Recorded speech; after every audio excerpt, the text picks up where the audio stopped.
Fervent partisan de Bachar el-Assad, Walid est très connu dans le quartier.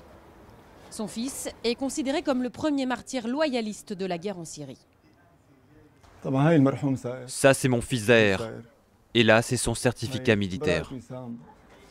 Zaher était soldat à Deraa, au sud-ouest de la Syrie. Mais ce jour-là, il ne portait pas d'armes, précise Walid. Plus tard, les hommes sont venus lui dire que son fils avait été abattu par un sniper rebelle. Évidemment, je suis fier de mon fils, mais j'aurais préféré qu'il devienne martyr pendant la guerre contre Israël. Je ne peux pas accepter que mon fils soit le martyr d'une guerre contre d'autres Syriens. C'est impensable de se battre entre membres d'une même famille. Si les soldats tombent par devoir lors de batailles rangées, les civils, eux, sont victimes d'une guerre de rue, d'un côté comme de l'autre.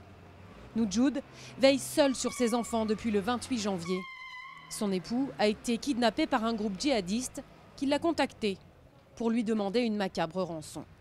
Quand mon mari a disparu, un rebelle m'a appelé pour me dire que je devais le payer pour qu'on me rende mon mari, mais mort. Je n'ai pas d'argent, alors il m'a dit « Ton mari, on va le découper en morceaux ». Entre les soldats tombés au front et les kidnappés dont le nombre est impossible à vérifier, la population ici dans ce quartier qui soutient Bachar el-Assad a développé une véritable psychose envers les insurgés.